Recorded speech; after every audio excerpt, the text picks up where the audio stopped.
दूसरा क्रंथियों 11 अध्याय उसकी दूसरी आयत। यहाँ लिखा है, क्योंकि मैं तुम्हारे विषय में ईश्वरीय धुन लगाए रहता हूँ, इसलिए कि मैंने एक ही पुरुष से तुम्हारी बात लगाई है कि तुम्हें पवित्र कुमारी के समान मसीह को सौंप दूँ।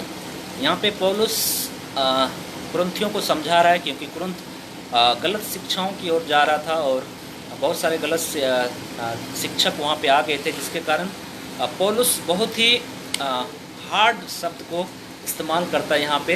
तो हम यहाँ पे देख सकते हैं कि एक स्त्री की सुंदरता अपने विवाह के दिन सबसे अधिक होती है, क्योंकि कोई भी पति अपनी दुल्हन की सुंदरता के उस दिन को नहीं भूलता जिस दिन वह विवाह के समारोह में अपना दिल और जीवन उसे सौंपने के लिए आई थी।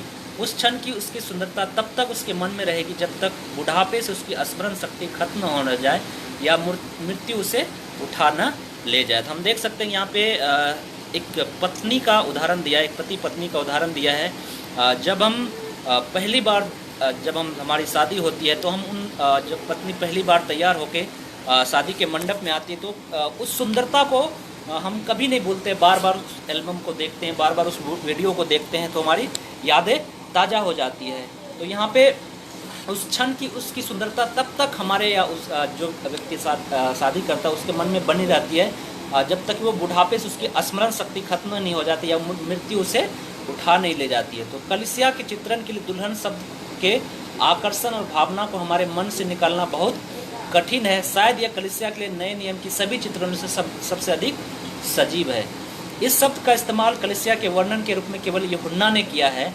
उसके शब्द के इस्तेमाल में कलीसिया की सांसारिक और स्वर्गीय स्थितियों को आपस में मिला दिया था। हम पढ़ेंगे प्रकाशित वाक्य 21 अध्याय उसकी दूसरी आयत में। प्रकाशित वाक्य 21 अध्याय उसकी दूसरी आयत। प्रकाशित वाक्य 21 अध्याय उसकी दूसरी आयत। यहाँ लिखा है, फिर मैंने पवित्र नगर नए यरूशलेम को स्वर्ग से परमेश्वर के पास उतरते देखा।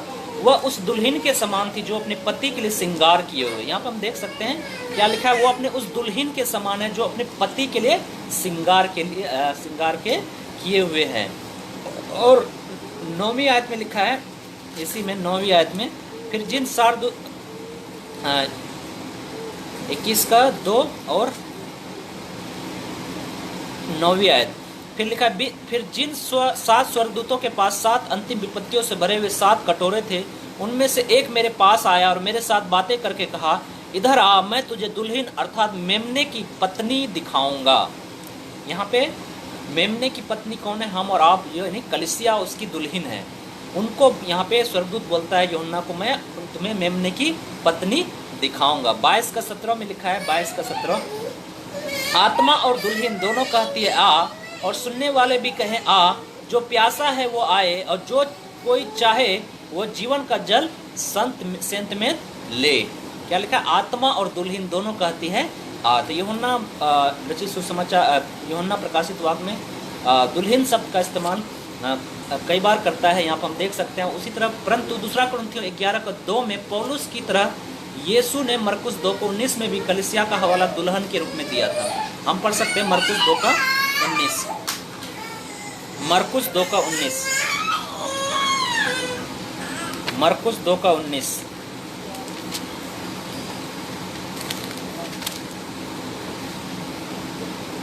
यीशु ने उससे कहा, जब तक दूल्हा बरातियों के साथ रहता है क्या वो उपवास कर सकते हैं? अतः जब तक दूल्हा उसके साथ है तब तक वो उपवास नहीं कर सकते। तो यहाँ पे हम देख सकते हैं कि प्रभु यीशु मसीह ने भी मरकुस सुसमाचार में हवाला दिया, दुल्हन के रूप में दिया था, अपने आप को दुल्हन के रूप में बताया और दुल्हा के रूप में बताया, और कलीसिया एक दुल्हन के रूप में दर्शाया गया है। तो पौलुस द्वारा इफिसियों 5 का 22 और 23 में भी की तुलना, और रोमियो 7 का 1 के 4 में भी हम अन्य हवाले हम देख सकते हैं। तो हम एक बार पढ़ लेंगे इफिसियों 5 का 22 और 23। इफिसियों 5 का 22 और 23। इफिसियों 5 का 22 और 23। यहाँ पे लिखा, हे पत्नियों अपने पति के ऐसे अधीन रहो जैसे प्रभु को, क्योंकि पति पत्नी का सिर है, जैसे मसीह कलीसिया का सिर है और स्वयं देह का उद्धार करता है। रोमियो 7 का 1 से लेकर 4 तक, 7 का 1 से लेकर 4 तक। यहाँ लिखा है, हे भाइयों क्या तुम नहीं जानते हो मैं व्यवस्था के जानने वाले से कहता हूँ कि जब तक मनुष्य जीवित रहता है तब तक उस पर व्यवस्था की प्रभुता रहती है, क्योंकि व्यवस्था स्त्री व्यवस्था के अनुसार अपने पति के जीते जी उससे बंधी है।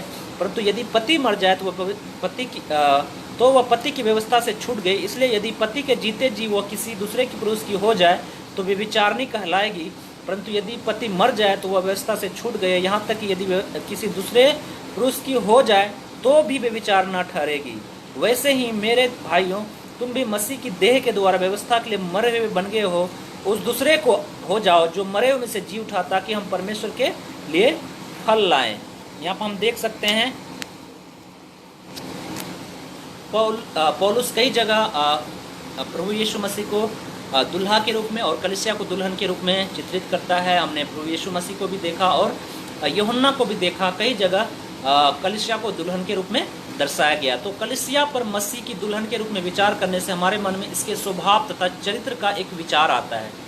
कलीसिया जो होना चाहिए उसे समझने के लिए हमें सभी शब्दों, चित्रों तथा रूपों को जांच परख कर नाप तोल लेना चाहिए, जिनका इस्तेमाल पवित्र आत्मा ने इसके वर्णन के लिए किया है। कलीसिया पर लागू करने पर दुल्हन के इस रूपक से क्या सुझाव मिलता है?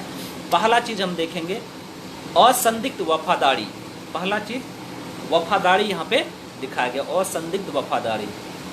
तो हम देख सकते हैं दुल्हन शब्द जब आता है तो सबसे पहला चीज एक पति और पत्नी के बीच में क्या आता है?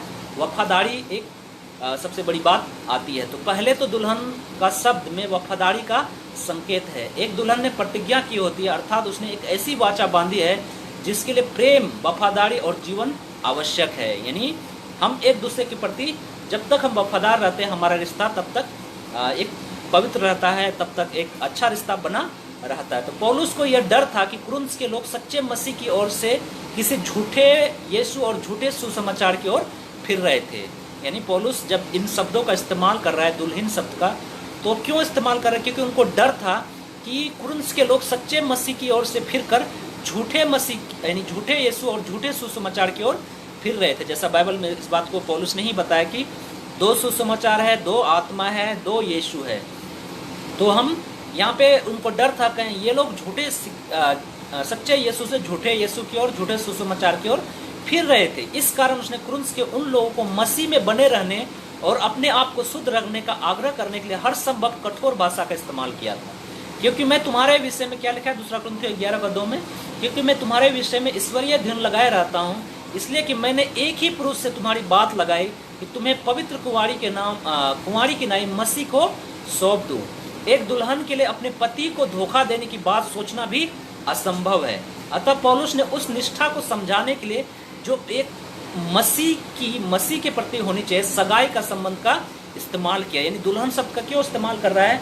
क्योंकि दुल्हन, एक पति अपनी पत्नी को धोखा देने की बात सोचना भी उसके लिए असंभव है। क्योंकि अगर वो उसको धोखा देगा, अगर पता चलेगा तो उसका घर तबाह हो सकता है, वो उनसे दूर हो सकता है। उसी तरह यहाँ पे समझाया गया कि हम मसीह को धोखा ना दें, क्योंकि मसीह क्या है? हमारा दुल्हा है।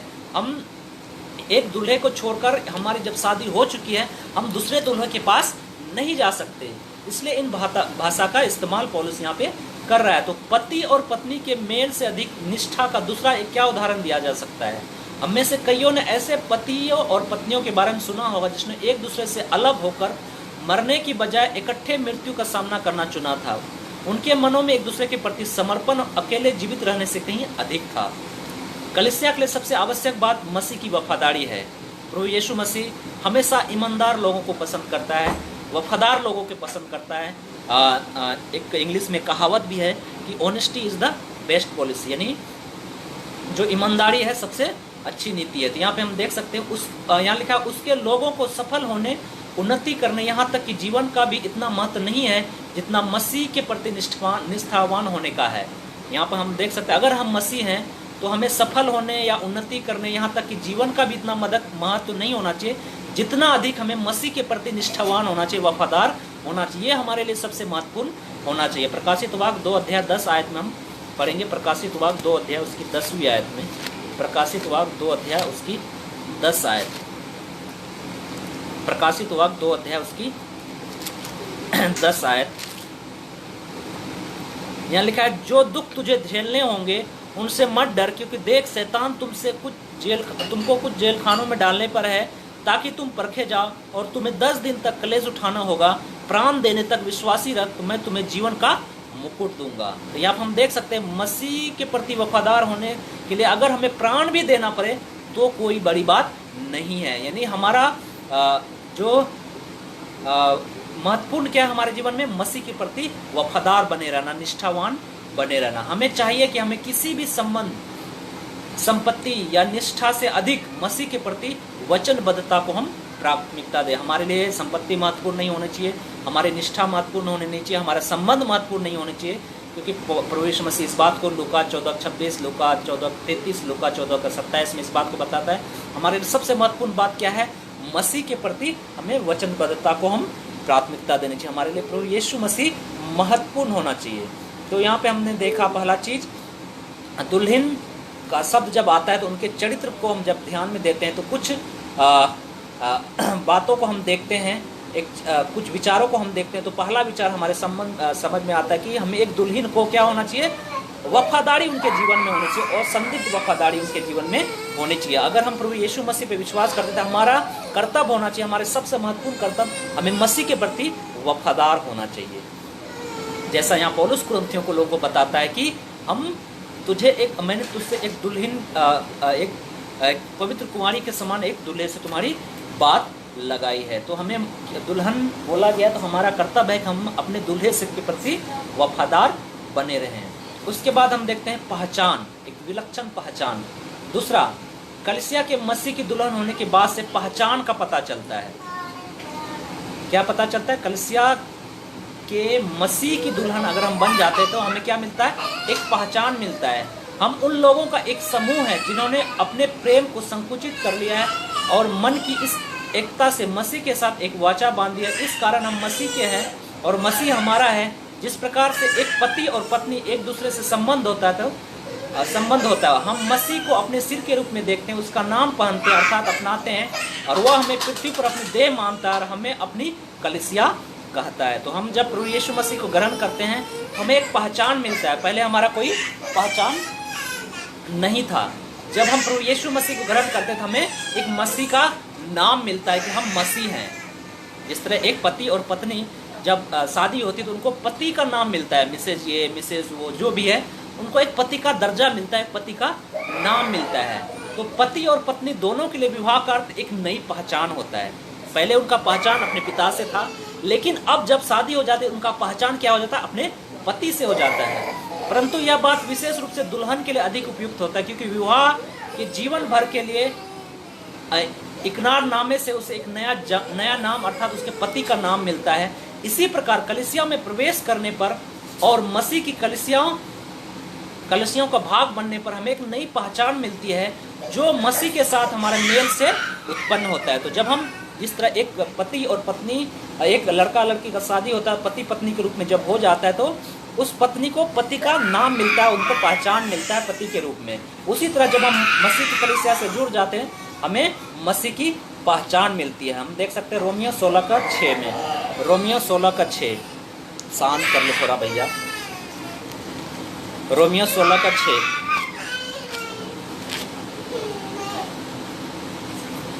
मरियम को जिसने तुम्हारे लिए बहुत परिश्रम किया नमस्कार। 16:16 यहाँ पे लिखा है, आपस में पवित्र चुंबन से नमस्कार करो, तुमको मसीह की सारी कलीसिया की ओर से नमस्कार। हमें क्या नाम मिला, हम मसीह की कलीसिया हैं। हमें एक नाम मिला, हम किसकी कलीसिया हैं, हम मसीह की कलीसिया है, रोमियो 16:16 के अनुसार। तो परमेश्वर ने विवाह का प्रमाण इस तरह से किया कि पति और पत्नी दोनों एक हो जाए। इसी प्रकार मन परिवर्तन से हम मसीह के साथ एक हो जाए। 3 रोमियो 6:3 यहाँ लिखा, क्या तुम नहीं जानते कि हम सब जिन्होंने मसीह यीशु का बपतिस्मा लिया उसकी मृत्यु का बपतिस्मा लिया था। यानी जब हम मन फिराते हैं पापों से हम क्या हो जाते हैं, मसीह के साथ एक हो जाते हैं। जिस तरह एक परमेश्वर ने एक पति पत्नी को इस तरह रचा कि वो दोनों एक हो जाए। लिखा कि इस कारण पुरुष अपने माता पिता को छोड़कर अपनी पत्नी से मिला रहेगा, वो दोनों एक तन होंगे। उसी तरह हम यहाँ पे देखते हैं कि जब हम मन फिराते हैं, हमारा मन परिवर्तन होता है, तो हम मसीह के साथ एक हो जाते हैं। तो यह एकता इतनी गहरी है कि इसे विवाह में पति और पत्नी की मिलने से अच्छी तरह समझाया जाता है। इसी प्रकार उचित है हम पढ़ेंगे इफिसियों 5 का 28 से लेकर 30 तक। इफिसियों 5 का 28 से लेकर 30 तक। इफिसियों 5 का 28 से लेकर 30 तक यहाँ लिखा है, इस प्रकार उचित है कि पति अपनी पत्नी से अपने देह के समान प्रेम रखे। जो अपनी पत्नी से प्रेम रखता है वो अपने आप से प्रेम रखता है, क्योंकि किसी ने कभी अपने शरीर से बैर नहीं रखा, वरन उसका पालन पोषण करता है, जैसे मसीह भी कलीसिया के साथ करता है, इसलिए कि हम उसकी देह हैं। तो यहाँ पर हम देख सकते हैं, मसीह बनने के अतिरिक्त एक व्यक्ति को जो प्रमुख प्रतिज्ञा करता है विवाह में, उन सबसे प्रथम होगा। विवाह का संबंध इतने असमान ढंग से महत्वपूर्ण है कि जो इसमें प्रवेश करता है उसके लिए एक अलग व्यक्ति बनना आवश्यक है। जब हम विवाह करते हैं, हम उससे पहले जब तक हमारा विवाह नहीं होता, हम एक अलग व्यक्ति थे, अलग तरह से जीते थे, अलग तरीके से हमारा रहन सहन सा अलग तरीके से रहते थे। लेकिन जब हमारा विवाह हो जाता है, उसके बाद हमारा जीवन वैसा नहीं रहता जैसा हम पहले थे, क्योंकि अब हम किसी और के हो गए हैं और हमारा अब चलने का, बोलने का, रहने का, सब चीज़ों का तरीका बदल जाता है। तो विवाह से पूर्व वो एक था, परंतु विवाह के बाद वो किसी दूसरे का हो जाता है। इसी प्रकार नए नियम की कलीसिया में प्रवेश करने पर हम मसीह के देह बन जाते हैं। अब हम वही नहीं रहे जो पहले थे, अर्थात मसीह बन चुके हैं। हमारी पहचान मसीह के साथ हमारे मेल से होती है। पहले हम कैसे रहते थे? जब मर्जी आया खा लिया, जब मर्जी पी लिया, जब मर्जी जहाँ पे सो लिया, अपनी मर्जी करते थे, अपनी इच्छा अनुसार संसार में जीवन बिताते। लेकिन जब हम मसीह को अपना लिए, मन फिराकर परमेश्वर की करीबी में आ गए, जब हम मसीह की पहचान हमें मिल गया, अब हम संसार के समान जीवन नहीं जीते थे जैसा हम पहले जीते थे। अब हम किसके समान जीते थे? हम मसीह के समान हम जीने लगे। हम मसीह का स्वभाव हमारे अंदर आने लगा। जिस प्रकार एक पति पत्नी का संबंध जब होता है तो उनका जीवन पहले जैसा नहीं रहता जैसा वो पहले जीता, बल्कि उनका जीवन बिल्कुल ही अलग हो जाता है, क्योंकि वो पहले अलग था लेकिन अब किसी दूसरे का वो हो गया। उसी तरह हम मसीह का संबंध होता है, पहले हम किसी और के थे लेकिन अब हम मसीह के हो गए, इसलिए हमारा सब चाल चलन पहले जैसा नहीं रहता बल्कि बदल जाता है। तो हमने यहाँ पे दूसरा चीज़ देखा, पहचान। एक दुल्हन के रूप में जब दूसरा कुरिन्थियों 11:2 में पौलुस कुरिन्थियों को जब बताता है, हम देख रहे थे दूसरा कुरिन्थियों 11:2, दूसरा कुरिन्थियों 11:2 यहाँ लिखा, क्योंकि तुम्हारे विषय में ईश्वरीय धुन लगाए रहता हूँ, इसलिए मैंने एक ही पुरुष से तुम्हारी बात लगाए, तुम्हें पवित्र कुमारी के समान मसीह को सौंप दूँ। तो एक ही पुरुष से हमें बात लगाएगी। हमें आज हमारी क्या है कि हमें यहाँ पे जो कोई प्रचार कर रहा है, उनकी प्रचार अगर हमें चुभने लगता था, हम दूसरे प्रचारक की ओर भागने लगते थे। यहाँ पे कुरिन्थ में यही समस्या हो गई थी कि ये लोग झूठी शिक्षाओं की ओर जा रहे थे, इसलिए पौलुस ने एक पत्नी का शब्द यहाँ इस्तेमाल किया, पति का शब्द इस्तेमाल किया और उसे समझाया जिस प्रकार एक पति अपने पत्नी को धोखा देने के बारे में सोच भी नहीं सकता, उसी प्रकार एक मसीह व्यक्ति यीशु मसीह को धोखा देने के बारे में सोच भी नहीं सकता, कोई झूठी शिक्षा की ओर वो जा नहीं सकता। तो जब हम पति पत्नी का यहाँ के संबंध के बारे में पौलुस बताते हैं तो हमारे मन में बहुत सारे विचार आते हैं। तो पहला विचार हमने देखा कि एक पत्नी को कैसा होना चाहिए? वफादार होना चाहिए। दूसरा हमारे विचार आता था, एक पत्नी जब के रूप में हमें जब दिखाया गया तो हमें क्या मिला? एक पहचान मिला। पहले हमारे पहचान कुछ भी नहीं था, लेकिन जब हम प्रभु यीशु मसीह को ग्रहण किए तो हमें मसीह की कलीसिया के रूप में हमें एक पहचान मिला। तीसरा चीज हमें देखते हैं, तीसरा बात, पहला हमने देखा कि हमारे एक पत्नी को वफादार होना चाहिए। दूसरा हमने देखा हमें एक पहचान मिला। तीसरा हम देखेंगे, तीसरी बात, अद्वितीय संबंध। तीसरा, दूल्हे के साथ एक विशेष कभी न समाप्त होने वाला वचन देता है। पृथ्वी पर दूल्हा दुल्हन जैसा कोई और संबंध नहीं मिलता। जब हम शादी लेते हैं तो हम एक प्रण लेते हैं कि जब तक मृत्यु हमें अलग ना करे तब तक हम अलग नहीं होंगे। एक संबंध हमें ऐसा स्थापित हो जाता है जो हमें कोई अलग नहीं कर सकता, ये हम प्रण लेते हैं। इफिसियों 5:22 से लेकर 23 में पौलुस ने पति और पत्नी के संबंध में विस्तृत तुलना करते हुए मसीह से कलीसिया के बंधन को समझाया। उसके उदाहरण में मसीह विवाह में पति और पत्नी को दी गई परमेश्वर की भूमिका को स्पष्ट किया गया है, परंतु उसका मुख्य केंद्र बिंदु वह संबंध है जो मसीह और कलीसिया में पाया जाता है। इफिसियों 5:32 में, इफिसियों 5:32, इफिसियों 5:32, इफिसियों 5:32 यहाँ लिखा है, यह भेद तो बड़ा है, पर मैं यहाँ मसीह और कलीसिया के विषय में कहता हूँ।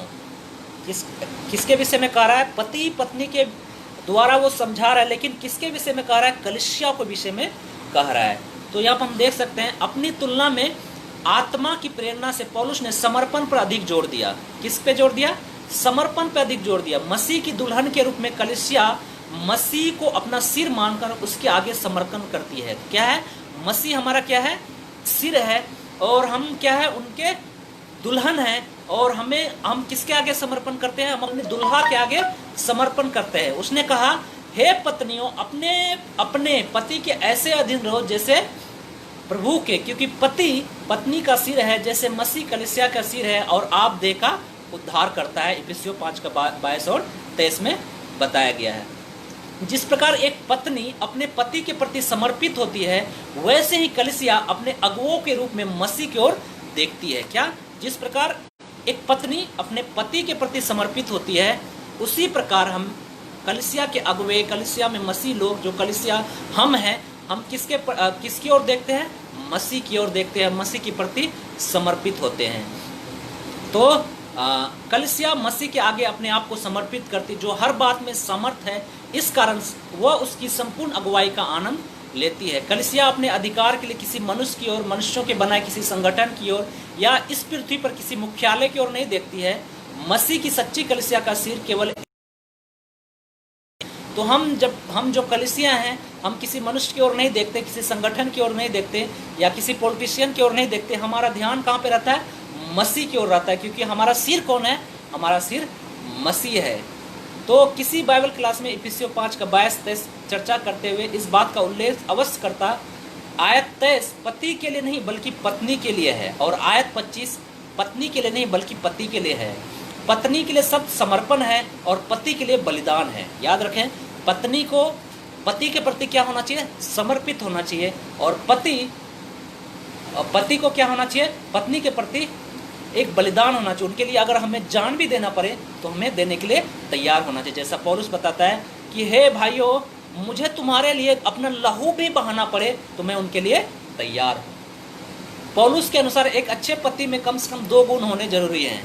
पहला, वह अपनी पत्नी से वैसे प्रेम करता है जैसा मसीह ने कलीसिया से किया, अर्थात वह उसके लिए मरने को भी तैयार हो। पहला गुण क्या होना चाहिए पौलुस के अनुसार एक पति में? कि वह अपनी पत्नी से वैसे प्रेम करता हो जैसा मसीह ने कलीसिया से किया। कैसे कलीसिया से किया? प्रभु यीशु मसीह ने अपनी पत्नी के लिए अपने प्राण को दे दिया।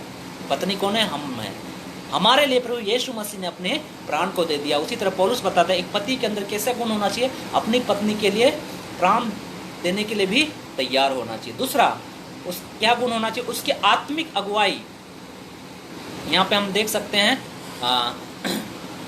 दूसरा क्या होना चाहिए? उसकी आत्मिक अगुवाई। तो यहाँ पर हम इफिसियों 5:22 और 23 एक बार फिर से हम पढ़ लेंगे। इफिसियों 5:22 और 23, इफिसियों 5:22 और 22 से लेकर आगे, इफिसियों 5:22 से लेकर आगे तक जब हम पढ़ते हैं, यहाँ लिखा है, हे पत्नियों, अपने अपने पति के ऐसे अधीन रहो जैसे प्रभु के, क्योंकि पति पत्नी का सिर है, जैसे मसीह कलीसिया का सिर है, स्वयं देह का उद्धार करता है। और लिखा है कि पर जैसे कलीसिया मसीह के अधीन है, वैसे ही पत्नियां हर बात में अपने अपने पति के अधीन रहे। तो यहाँ पे हम देख सकते हैं कलीसिया किसके अधीन है? मसीह के अधीन है। और यहाँ लिखा कि वैसे ही पत्नियां हर बात में किसके अधीन रहे? पति के अधीन रहे। हे पतियों, अपने अपनी पत्नी से प्रेम रखो जैसे मसीह ने भी कलीसिया से प्रेम करके अपने आप को दे दिया। यहाँ दो पति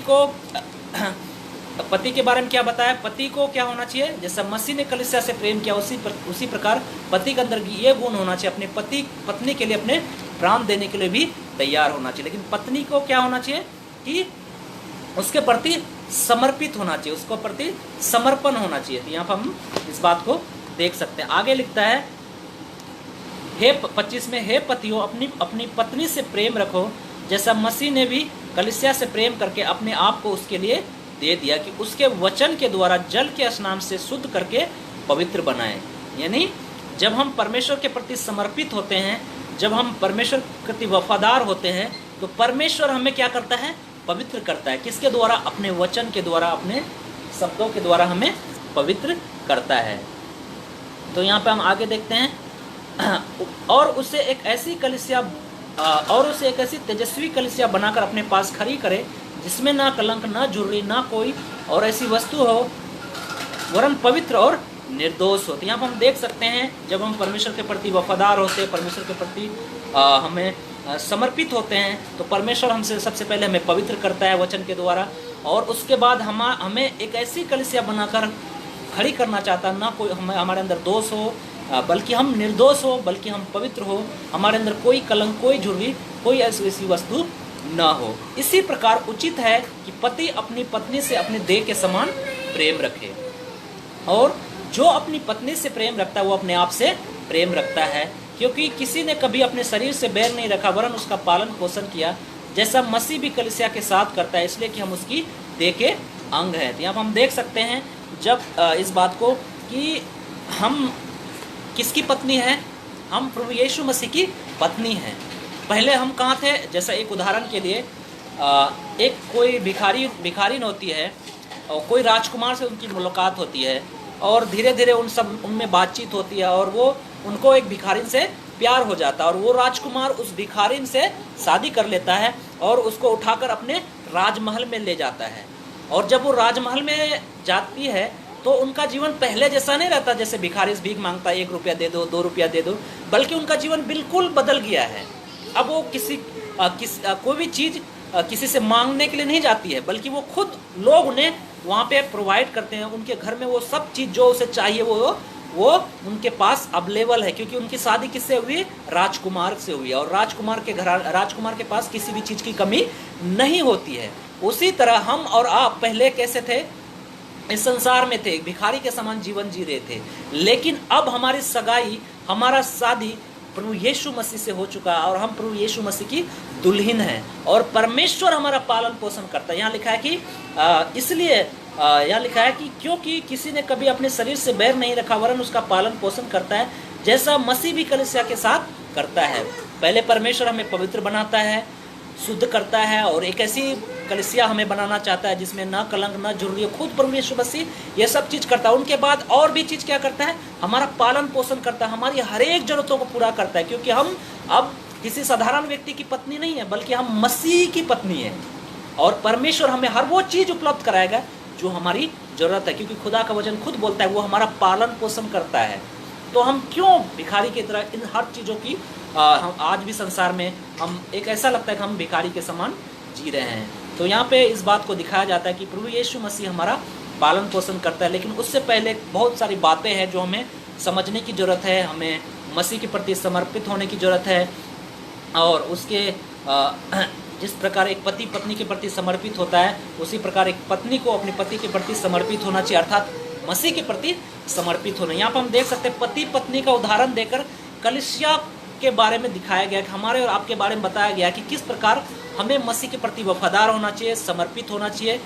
क्योंकि पहले हम संसार के थे, लेकिन अब हम मसीह का पहचान हमें मिल चुका है, हम मसीह की दुल्हन है, हम एक राजकुमार का दुल्हन है, एक राजा का दुल्हन है, और एक राजा का दुल्हन है तो हम ऐसा व्यवहार नहीं कर सकते जैसे संसार के लोग करते हैं, क्योंकि लोगों की नज़र हम पर बनी रहती, क्योंकि हम आम आदमी की पत्नी नहीं है, बल्कि जिस तरह एक अंबानी का उदाहरण, हम अंबानी के परिवार से हैं, उसी तरह हम एक परमेश्वर के राजघराने के परिवार से हैं, उनकी पत्नियां। तो हमारा चाल चलन कैसा होना चाहिए, हमारा जीवन कैसा होना चाहिए, इस बात को हम गंभीरता से सोचने की जरूरत है। बाकी हर वो चीज़ परमेश्वर हमारी पूरा करेगा, हमें पवित्र बनाना है, हमारे अंदर कोई दोष नहीं होना चाहिए, ये सब चीज़ें खुद प्रभु यीशु मसीह हमारे जीवन में करेगा। वो तब होगा जब हम उसके प्रति वफादार होंगे और उसके प्रति हम समर्पित होंगे, तभी परमेश्वर वो सब चीज़ों को हमारे जीवन में करेगा। तो यहाँ पर हमने देखा 29 आयत में, क्योंकि किसी ने अपने शरीर से बैर नहीं रखा वरन उसका पालन पोषण करता है, जैसे मसीह भी कलीसिया के साथ करता है, कि इसलिए कि हम उसकी देह हैं। तो पहला चीज़, तीसरा चीज़ हमने देखा, हमारा अद्वितीय संबंध के बारे में हमने देखा। यहाँ पे हम देख सकते इफिसियों 5 का 22-23 में जो पति के अंदर होना चाहिए, क्या होना चाहिए, वो अपनी पत्नी से वैसे प्रेम करता जैसा मसीह ने कलीसिया से किया, अर्थात वो उसके लिए मरने के लिए भी तैयार हो। दूसरा, उसके अंदर क्या गुण होना चाहिए, पौलुस के अनुसार उसके आत्मिक अगुवाई के लिए उच्चतम गुण उपलब्ध कराने की इच्छा करे। पौलुस के अनुसार इस प्रकार की अच्छी पत्नी में भी कम से कम 2 गुण होने आवश्यक है। जिस प्रकार पति में 2 गुण होना चाहिए, उसी प्रकार पत्नी में भी 2 गुण होने आवश्यक है। पहला, वो अपने सिर के रूप में अपने पति को समर्पित हो। जिस प्रकार हम मसीह के प्रति समर्पित होते उसी प्रकार हम पति के प्रति समर्पित हो, और वैसे ही प्रेम करे जैसे कलीसिया को मसीह से करना चाहिए। कैसे प्रेम करना चाहिए, वैसे ही जैसे कलीसिया को प्रभु यीशु मसीह से प्रेम करता है। ये 2 गुण पति और पत्नी में पौलुस के अनुसार होना बहुत ही जरूरी है।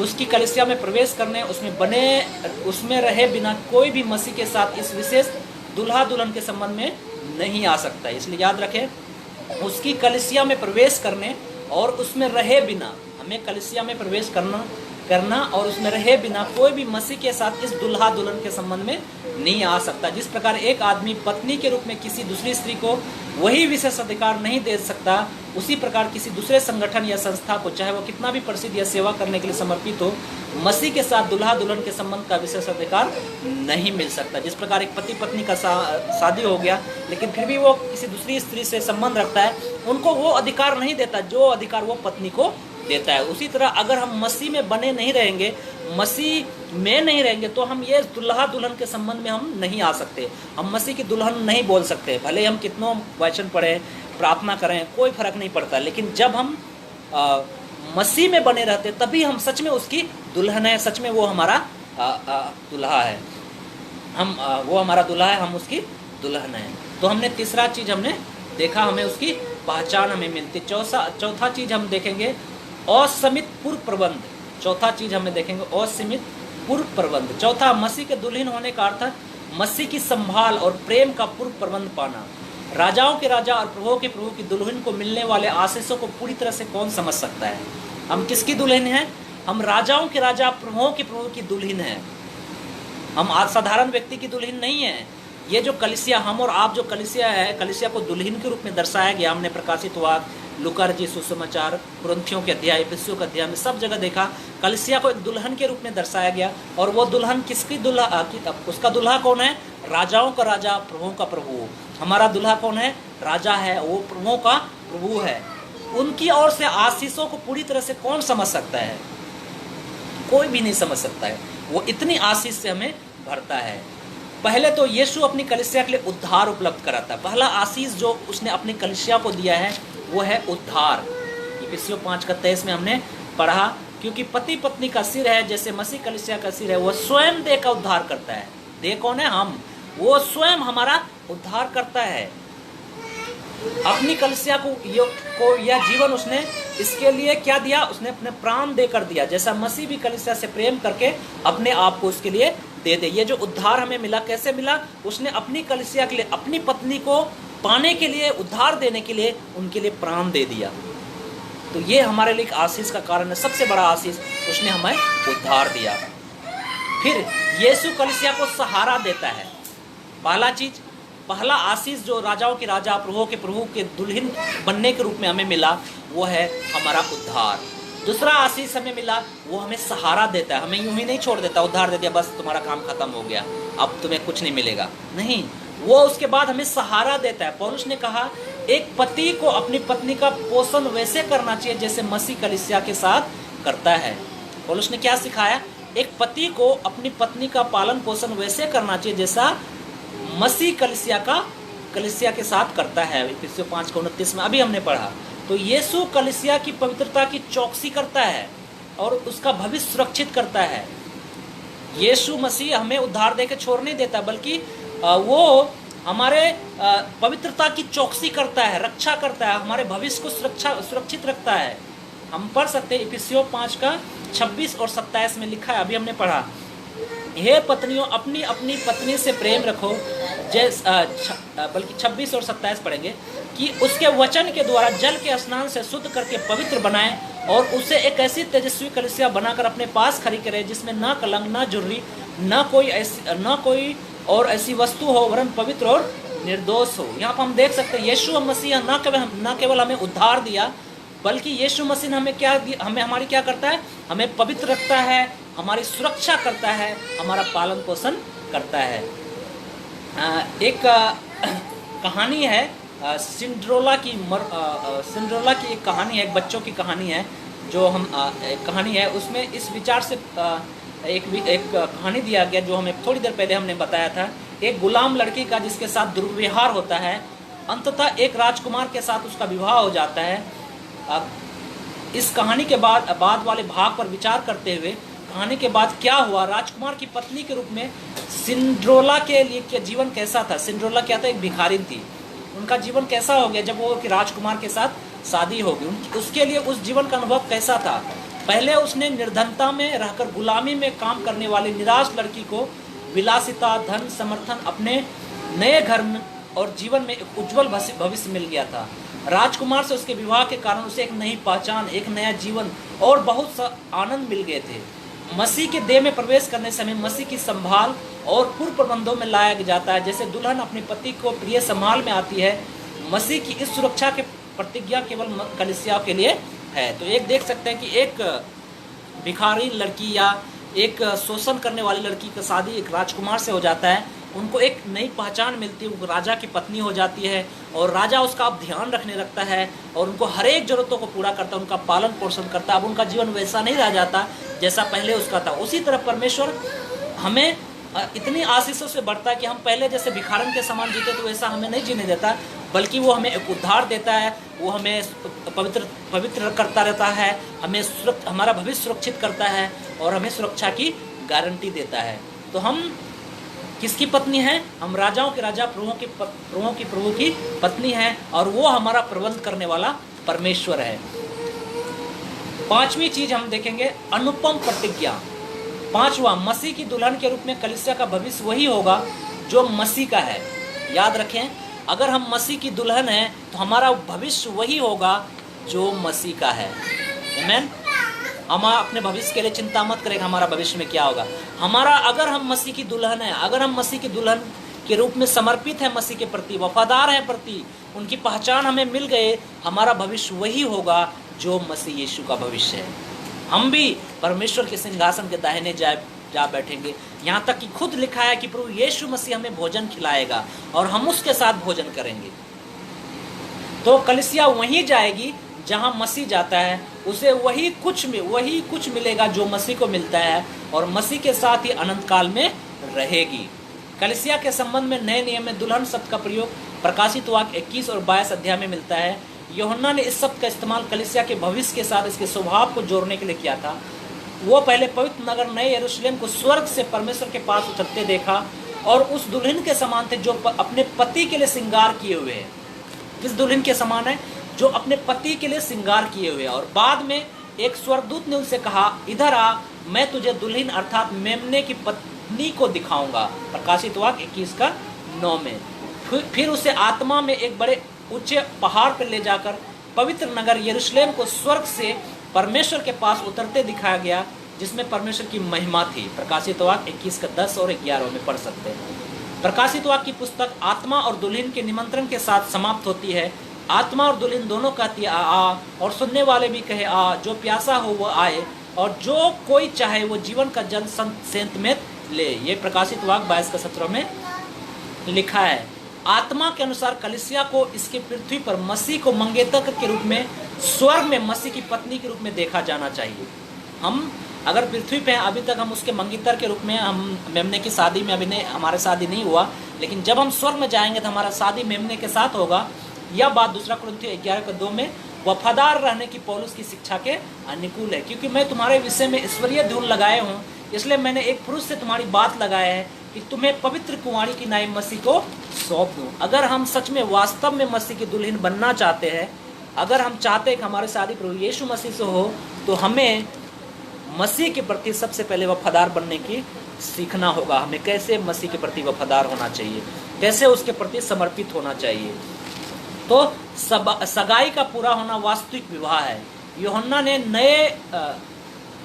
नए यरूशलेम अर्थात पवित्र नगरी को अपने पति के लिए दुल्हन के रूप में सजी स्वर्ग से उतरने का दर्शन देखा था। उसने इस दर्शन का अर्थ कलीसिया की सगाई से विवाह में जाने को बताया था। यह चित्रण कलीसिया के स्वभाव से मेल खाता है, जो कलीसिया के भविष्य के साथ दुल्हन के शब्द से चिन्हित किया जाता है, जिसे स्वर्गीय नगर के मेमने की पत्नी के रूप में नीचे उतरने के रूप में चित्रित किया जाता है।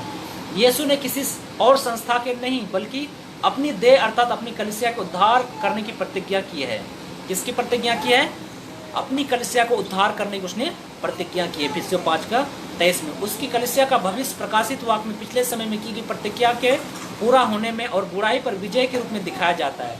यदि आप उस अनंत नगर की खोज में, जो पवित्र बाइबल आपको उसकी कलीसिया के मसीह के साथ वफादारी के अलावा इसकी खोज में अगुवाई करती है। तो हम यहाँ पे हम देख सकते हैं कि परमेश्वर हमें अनुपम प्रतिज्ञा देता है, एक ऐसी प्रतिज्ञा देता है जो हम सोच भी नहीं सकते कि हमें हमारा भविष्य वही होगा जो मसीह का था, हमें वही मिलेगा जो मसीह को मिला है, वो सब कुछ हमें मिलेगा जो मसीह को मिला है। हम अनंत काल तक मसीह के साथ रहेंगे।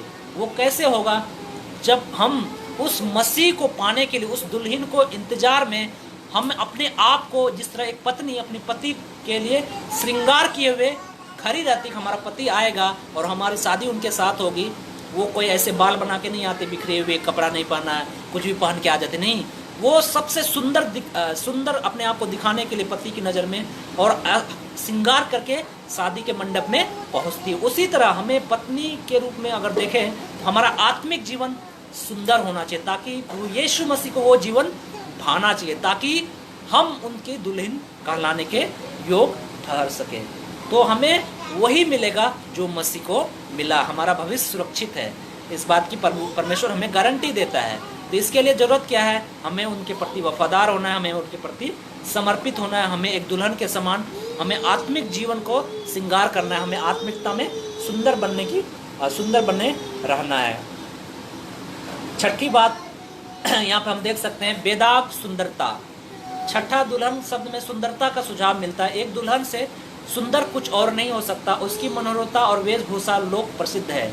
यूहन्ना ने लिखा कि फिर मैंने पवित्र नगर नए यरूशलेम को स्वर्ग पर से परमेश्वर के पास उतरते देखा और उस दुल्हन के समान थी जो अपने पति के लिए श्रृंगार किए हुए है।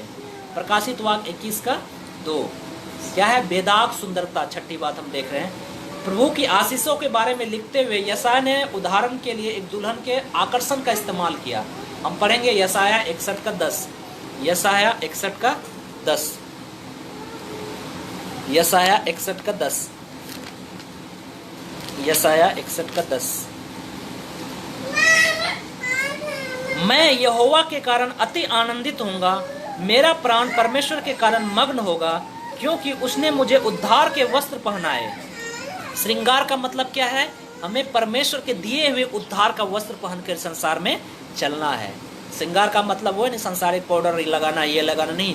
आत्मिक श्रृंगार हमें कैसे करना है? हमें परमेश्वर के दिए हुए उद्धार का टोप हमें पहनना है। इफिसियों के अध्याय में लिखा है कौन कौन से हथियार है, वो हमारे लिए श्रृंगार का है, श्रृंगार की तरह है। यहाँ लिखा है क्योंकि उसने मुझे उद्धार के वस्त्र पहनाए और धर्म की चद्दर ऐसे उड़ा दी जैसे दुल्हा फूलों की माला से अपने आप को सजाता है और दुल्हन अपने गहनों से अपने श्रृंगार करती है। क्योंकि जैसे भूमि अपनी उपज को उगाती है और बारी में जो कुछ बोया जाता है उसको वो उपजाती है, वैसे ही प्रभु यहोवा सब जातियों के सामने धार्मिकता और धन्यवाद बढ़ाएगा। यहाँ पे हम देख सकते हैं यशायाह किस प्रकार एक दुल्हन के शब्द का इस्तेमाल करता है, दुल्हन के आकर्षण का इस्तेमाल किया है यहाँ पे अपने उदाहरण में, कि उसने अब परमेश्वर के विश्वासी लोगों की तुलना अति सुंदर दुल्हन से भी की। यशायाह 62:5। यशायाह 62:5 यहाँ लिखा है क्योंकि जिस प्रकार जवान पुरुष एक कुंवारी को बिहार लाता है, वैसे ही तेरे पुत्र तुझे बिहार लेंगे। और जैसे दूल्हा अपनी दुल्हन के कारण हर्षित होता है, वैसे ही तेरा परमेश्वर तेरे कारण हर्षित होगा। यहाँ पर हम देख सकते हैं जैसे दूल्हा अपने दुल्हन के कारण हर्षित होता है, वैसे ही तेरा परमेश्वर तेरे कारण हर्षित होगा। तो अगर हम अपने आप को श्रृंगार किए हुए रहेंगे, हमारा परमेश्वर हमारे कारण हर्षित होगा, प्रसन्न होगा। हमारे दुल्हन सच में वास्तव में तैयार है, अब ये मेरे साथ जाने के लिए तैयार है। जैसे हम उस 10 कुंवारियों के दृष्टांत में सीख सकते हैं, वो तैयार थी अपने दुल्हन के साथ, अपने दुल्हा के साथ जाने के लिए, उसके साथ शादी करने के लिए। क्या आप मसीह के लिए तैयार हैं? क्या आप धार्मिकता के चादर ओढ़े तैयार है? क्या आप उस धार्मिकता का वस्त्र पहने हुए तैयार है? उद्धार का वस्त्र पहने हुए, उद्धार की टोप पहने हुए तैयार है? क्या ये सब श्रृंगार किए आप तैयार हैं? तो आप इतने सुंदर लगोगे तो परमेश्वर आपको देखकर हर्षित होगा, आपको देखकर आनंदित होगा। अमेरिका में एक रिवाज है कि दूल्हे को दुल्हन के विवाह के ड्रेस तब तक नहीं देखने देते हैं जब तक वो विवाह के समारोह में पहनकर नहीं आता है। यानी दूल्हे को दुल्हन के विवाह की ड्रेस तब तक नहीं देखते हैं जब तक वो विवाह के समारोह में पहनकर नहीं आती। इसी प्रश्न के बाद दुल्हन सचमुच अपने पति के लिए सस्ती है। इस लिबास में पहली बार देखने पर दूल्हे को वो अति सुंदर लगती है।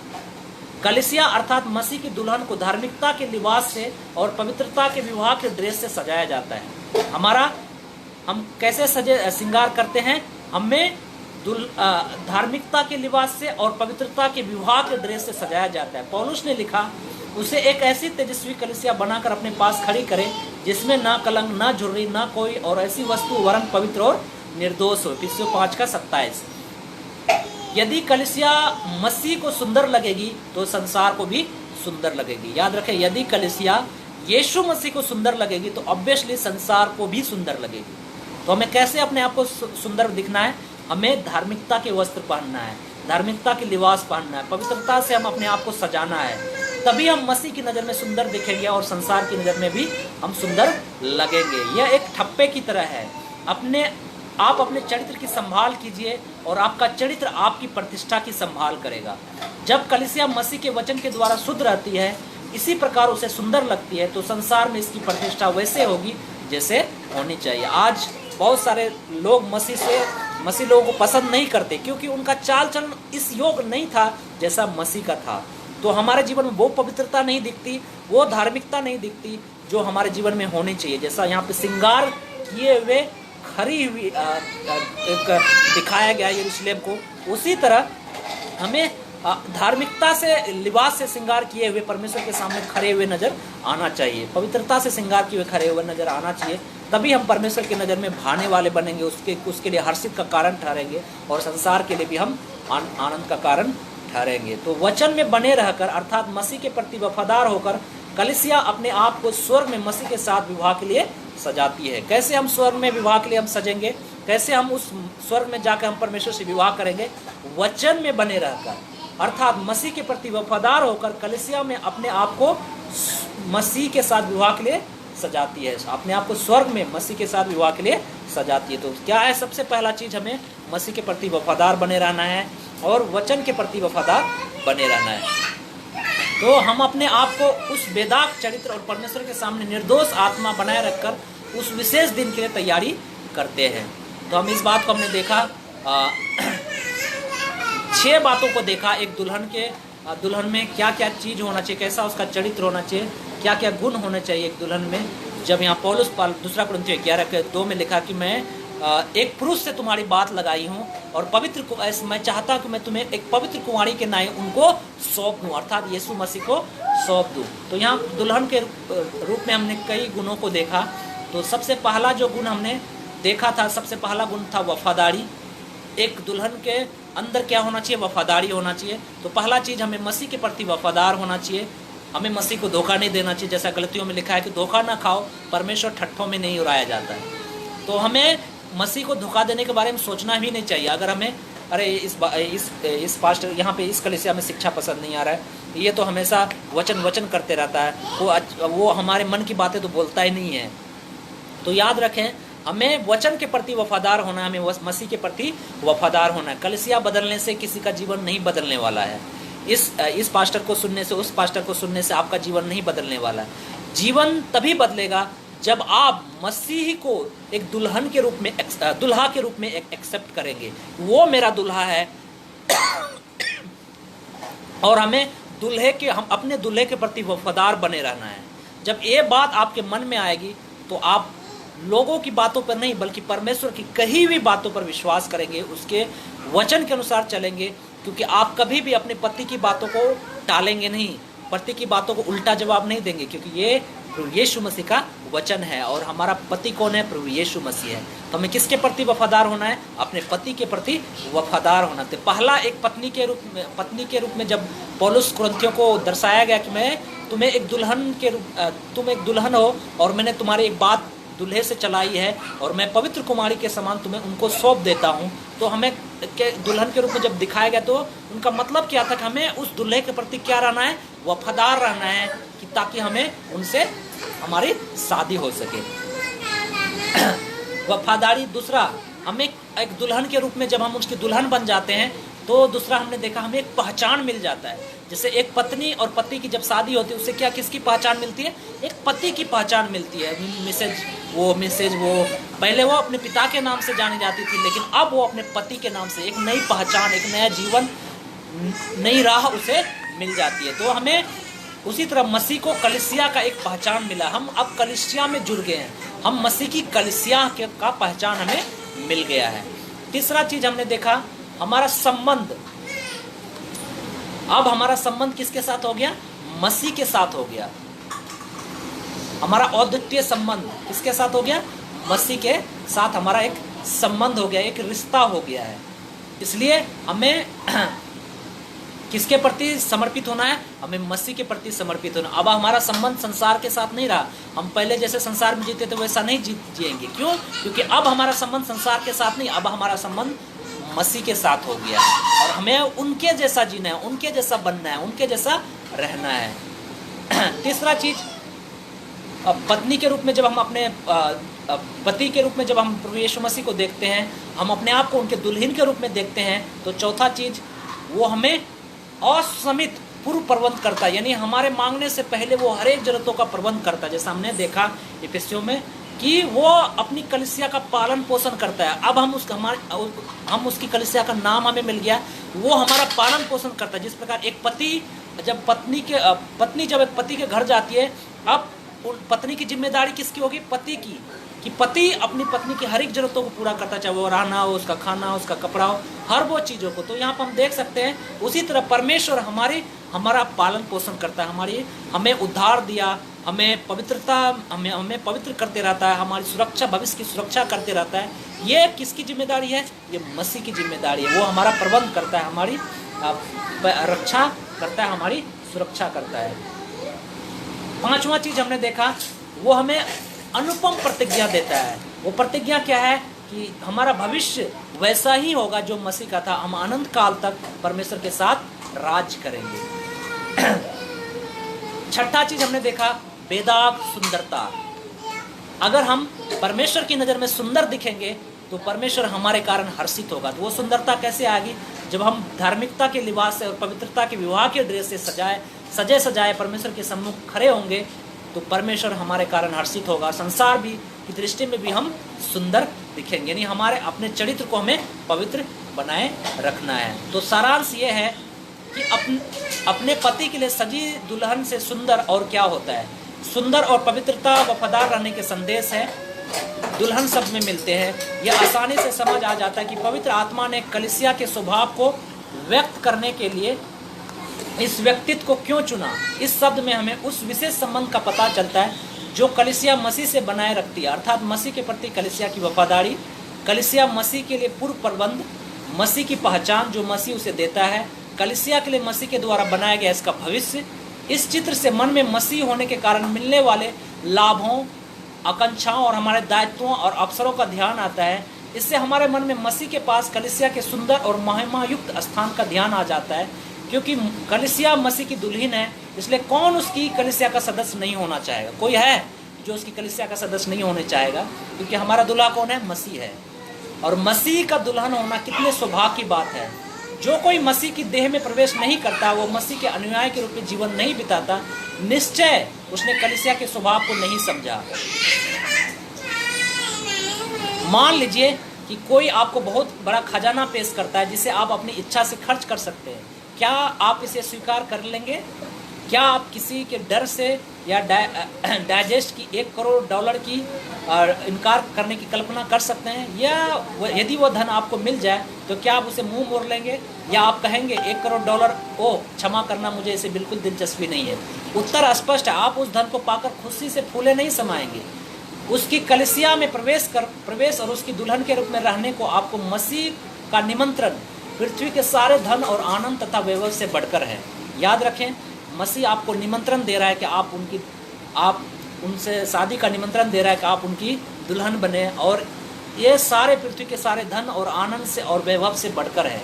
यह आपको यीशु के साथ उस अनंत संबंध में प्रवेश का निमंत्रण देती है जिससे आपको यहाँ और अनंत काल में इतनी उदारता से आशीषें मिलेगी जो हमारी वर्तमान समझ से बाहर है। पतरस ने कहा, मन फिराओ, तुम में से हर एक अपने अपने पापों की क्षमा के लिए यीशु मसीह के नाम से बपतिस्मा लो तो तुम पवित्र आत्मा का दान पाओगे, और जो उद्धार पाते थे उनको प्रतिदिन उनमें मिला देता था। हम प्रेरितों के काम 2:38 और 47 में इस बात को पढ़ सकते हैं। तो यहाँ हमने देखा मसीह की दुल्हन के रूप में अपने आप को हमने देखा कि जब हम मसीह की दुल्हन हैं तो हमारा चरित्र कैसा होना चाहिए, हमारे अंदर क्या गुण होने चाहिए, वो चीज़ों को हमने 7 बातों को आज हमने देखा।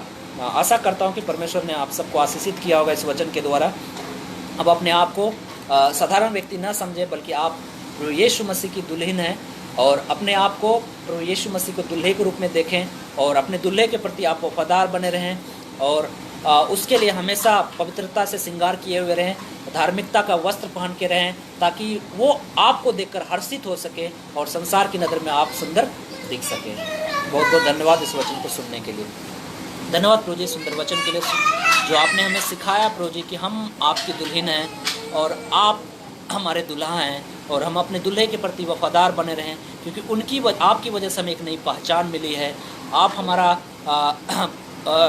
असीमित प्रबंध करते हैं, आप हमारा पालन पोषण करते हैं। आपने हमें अनुपम प्रतिज्ञा दी है, जैसा आप स्वर्ग में है वैसा ही हम सब भी आपके साथ स्वर्ग में अनंत काल तक रहेंगे।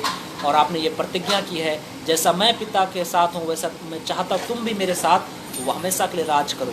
तो बहुत बहुत धन्यवाद प्रभु जी कि आप हमारा पालन पोषण करते हैं प्रभु जी। लेकिन इन सब चीज़ों को पाने के लिए हमें सबसे ज़रूरी चीज़, हमें अपने दूल्हे के प्रति वफादार होने की ज़रूरत है, और उसके पहचान में बने रहने की ज़रूरत है, और उसके प्रति एक समर्पित जीवन जीने की ज़रूरत है प्रभु जी। आप हमारी मदद करें, सहायता करें, और जो भाई बहन नहीं जुड़ पाए उनको भी आपके हाथों में सौंपना प्रभु जी। हम सब के अंदर प्रभु जी आपका प्रेम बहुतायत से बढ़ता जाए प्रभु जी, हम आपके प्रेम में उन्नति करते जाए, आपके वचन में उन्नति करते जाए, और प्रभु जी इसी तरह आपके अनुग्रह, आपके ज्ञान, आपकी पहचान में हम बढ़ने वाला बन सके। सारा आदर, सारा महिमा, सारा इज्जत आपको देते हैं। अभी तक आपने हमें संभाला प्रभु जी, आगे भी हमें संभालना, हमारा अगुवाई करना। जो ज़रूरतमंद है प्रभु जी आप उनकी ज़रूरतों को पूरा करना, जो बीमार है उसे छुए से चंगाई दीजिए प्रभु जी, जो निराश है अपने आशा से उसे भरे प्रभु जी। सब बातों में आपको धन्यवाद देते हुए सब कुछ आपके प्रिय बेटे यीशु मसीह के नाम से मांगते हैं, आमीन। आइए हम एक और अंतिम गीत को गाएंगे। यीशु मसीह तेरे जैसा है कोई नहीं, तेरे चरणों में झुके आसमां और महिमा गाए ज़मीं। यीशु मसीह तेरे जैसा है कोई नहीं, तेरे चरणों में झुके आसमां और महिमा गाए ज़मीं। हम गाए हो सना तू राजाओं का है राजा, तेरी महिमा होवे सदा। तू है प्रभु हमारा खुदा, तू है प्रभु हमारा खुदा। यारे पिता तूने हमसे इतना प्यार किया, हमें पापों से छुड़ाने को अपने बेटे को कुर्बान किया। हम गाए हो सना तू राजाओं का है राजा, तेरी महिमा होवे सदा। तू है प्रभु हमारा खुदा, तू है प्रभु हमारा खुदा। परमेश्वर का प्रेम, प्रभु यीशु मसीह का अनुग्रह और पवित्र आत्मा की सहभागिता अब से लेकर हमेशा तक हम सब के साथ बनी रहे। आमीन। आप सबको जय मसीह की बहुत बहुत धन्यवाद।